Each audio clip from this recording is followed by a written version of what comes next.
Hey, I got like a two thing set up. Okay. Hi, everybody. It's LuzCelenia. We are live at 5, like I promised, every day until May 14th, at least for now. Thank you for joining. Thank you for those who will be watching the replay of this. I just want you to get to know me a little better. Let's have some conversation. Any questions, comments? I am paying attention to both chats. So for those of you on Facebook, I'm live on Instagram. And for Instagram, I'm live on Facebook and YouTube over her. You might see me kind of shift a little bit, but it's okay. I'm paying attention to both of y'all. I love all of you. So before we get started with today's topic, first and foremost, tomorrow we have a brand new episode of Sex and Sensuality for the Churchy. For the last 4 episodes of this season, we are going to do some throwbacks. So it actually works out because we decided to do a throwback of the episode Feeling Myself, which was season 3, episode 2, about masturbation. And it's International Masturbation Month. So we didn't plan it that way, but it worked out. And this week and next week, we are talking about masturbation, Steph and I. Tomorrow, we are talking about is masturbation really a sin? I want to hear your thoughts. If you know me, then you already know where I stand on that. But yeah, watch the episode. Some very interesting things that came up. We had fun. This one was the first time I did this. It was pretty serious. This episode with Steph and I was a lot of fun talking about masturbation. And Thursday, with my church, my new church, the Faith Community, I am going to be participating in our first conversation because May is Let's Talk About Sex Month with the Faith Community. So Thursday at 7 at the Faith Community, on the Faith Community's pages, YouTube and Facebook, you'll be able to watch that conversation at 7 p.m. So I hope you join us, join me, and of course, every day at 5. So that's enough for the announcements. If you saw my post earlier, then you're prepared for this conversation. If you didn't, let me clue you in. So last night, I'm getting ready to go to bed, doing what we do, scrolling, and I saw this video with this beautiful young lady talking about her story, her survivor story, in a very raw fashion. And she talks about being a child as young as 8. Trigger warning, I am about to mention sexual abuse, incest. So I don't want anybody to be triggered. Go ahead and jump off if that's going to trigger you. No shame. But if you're still here, so she talks about being sexually assaulted by her father and then eventually his girlfriend. And her mother approached him once that she knows of. He beat her mom, and her mom never said anything. He went on to impregnate her several times, went on to impregnate one of her sisters, and also sexually assault her sisters. Thankfully, after varied events, she ends up confronting him. He ends up leaving. After a year, the police are able to find him, arrest him, and he did get 90 years in prison for the crimes that he did against him and his sister. She ends up going to college, getting 2 bachelor's degrees. She wrote a book, and she also has a nonprofit where she advocates for victims of these atrocities. One of the things that I saw in the video was she had a sign like, "Where do victims go when they can't trust the police?" That's a whole conversation in of itself. But what really stuck out to me, her story is incredible. What stuck out to me was how, when she talks about her advocacy work, that she doesn't just focus on survivors. Being a survivor herself, You would think that, she would do what most people do. We focus on survivors. And as she said, justly so. They deserve to heal. They deserve to overcome and to reclaim themselves and reclaim their lives.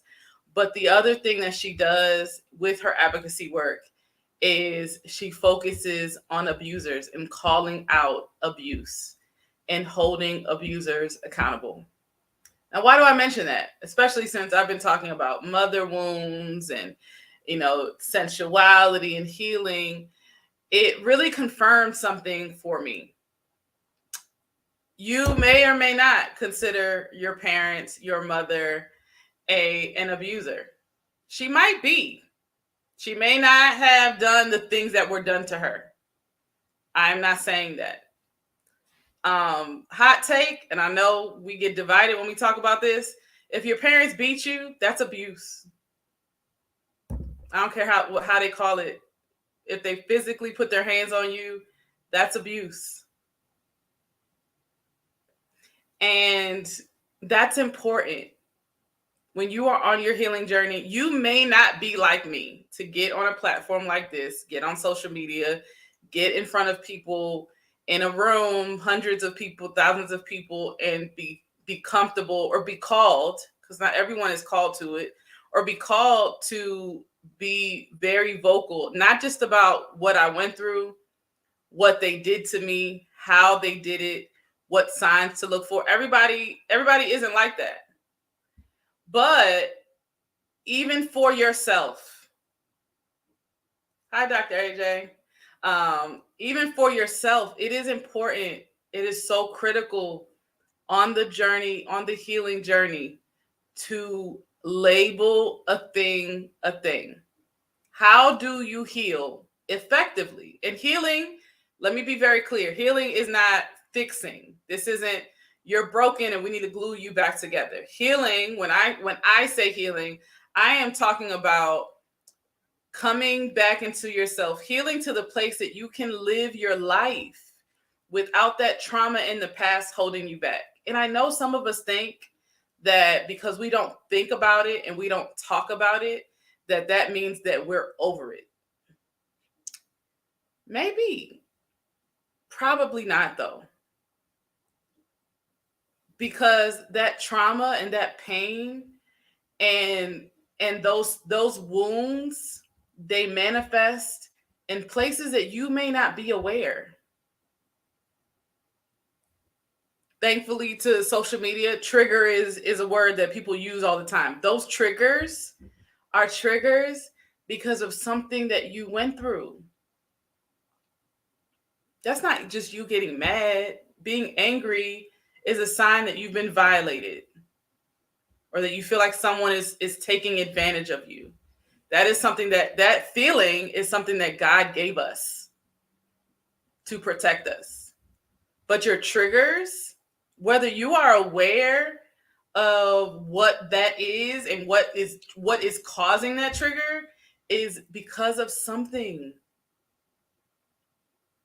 which means that it's likely holding us back to manifesting something, to being able to show up in our lives, to be able to accept love, to be able to show love to ourselves, to others, and to God. Because the way we love God is by loving others as we love ourselves, which means we have to love ourselves well.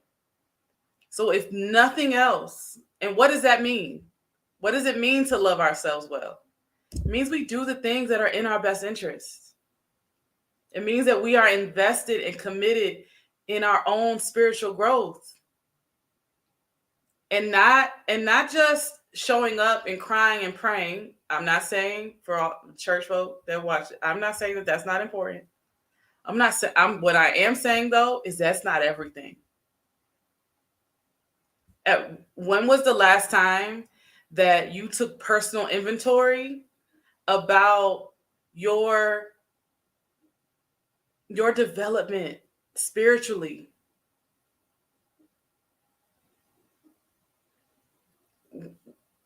When? Because it's so easy to just get involved in the cycle of religion where we are living for Sunday morning and shouting and praying and crying through it, going up for deliverance, going up for prayer, doing all those things. And Monday through Saturday, nothing else changes in our life. And so we run the risk of just being like, oh, well, God must not. I'm waiting on God. I have faith. I'm believing. I'm waiting on God. Except Jesus himself said that we were to do greater works. Why does that greater work not apply to ourselves and to our lives and to healing? To heal, to come back into alignment. That something that happened to you took you out of alignment. It wasn't your fault. Unfortunately, because it happened to you, it is your responsibility so that you can be and do what God has called you to do. But very, very integral on that path, in order to get there, is to be honest about what was done to you. And for some of you, it might look a little similar to what I have done. For some of you, it might mean being very public about the abuse, about calling out. And when I say abuse, I mean by people, I mean by systems, I mean by institutions. By being honest about the inequality, the power structures that are at play in our lives, in our relationships, in our families, in our churches, in our jobs, out in the street, in our community, in our culture, that enable and empower abusers to abuse. That too often people, in order to be in power, in order to be the person that isn't abused, they take the position of the abuser, or they have been abused at one time, and in bypassing their healing journey, they decide subconsciously or very consciously, they decide that they are never going to let anyone do that to them again, and they overcorrect. They don't find balance in their healing. They overcorrect by becoming the very thing that they detest. And if you do not understand how abuse happens, what the signs are, and are able to call it a thing, call it what it is, then you are shortchanging yourself in your healing journey. And I get it. A lot of these people are people that mean a lot to us. They are our mothers, our fathers, our pastors, our brothers, our sisters, our friends of 20 years, our lover, our husband, our wife. I get it. I am not saying that it's easy. But if you are committed to yourself and to who God has called you to be, I am saying that it's necessary. And again, it may not be public, nor would I ever push someone to do that if that's not what they are called to do or felt like they should do, especially because of the backlash that happens for people who do that. Ask me how I know. But even if it's just in a journal with your therapist, the reason why I left my relationship when I did in 2018 was because in 2017, sitting in therapy, talking about all kind of other stuff, and she's asking me questions about my relationship. And as she began to ask me questions and to uncover things, and I started to literally, it was like the blinders were being taken off. And I had that moment in her office, and I'm like, I'm in an abusive relationship. He is abusing me financially, sexually, emotionally, spiritually. And at that moment, she asked me, what do you want to do? And my answer was, I have to go.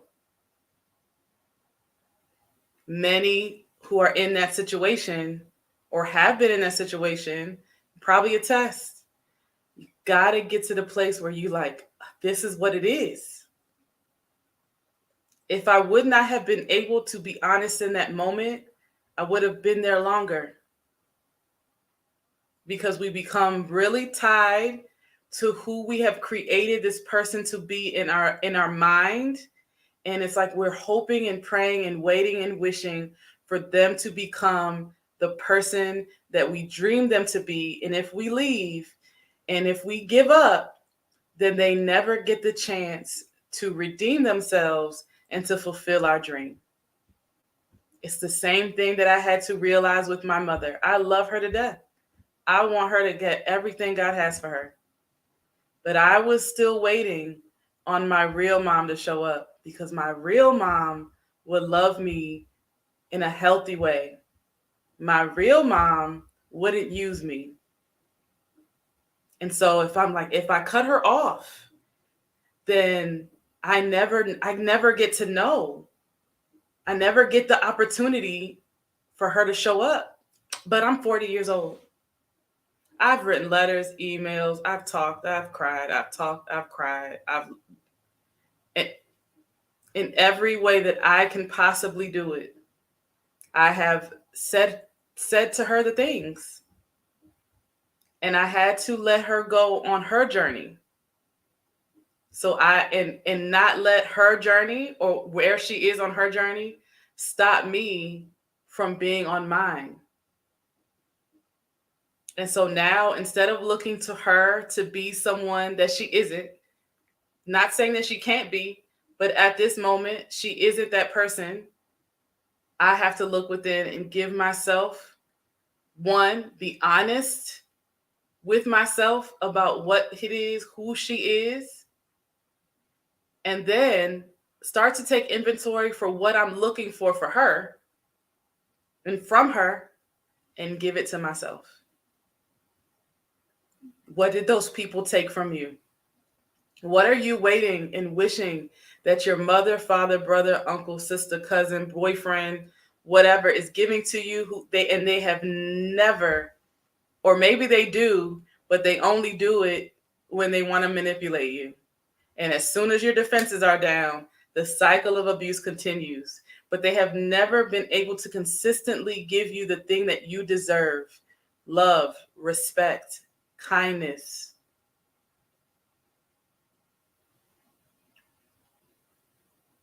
I know. I know. That's not easy.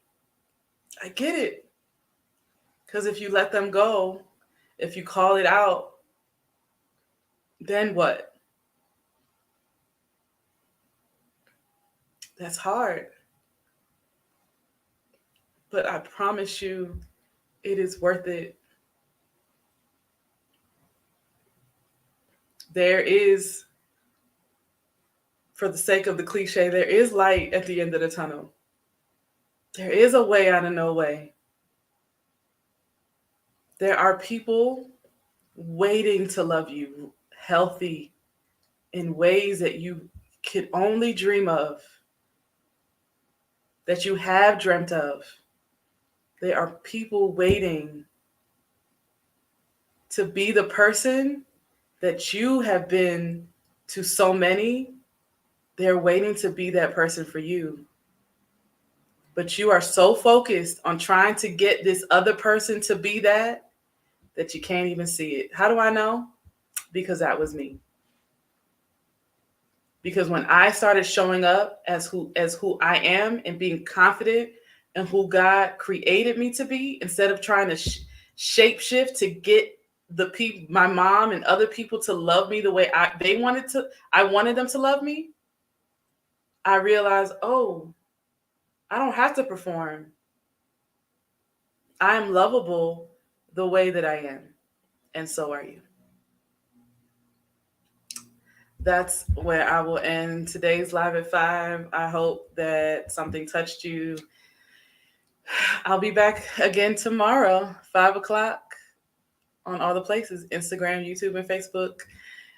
I will end the way I end every single time. Be as radiant as the sun. See you mañana. Bye.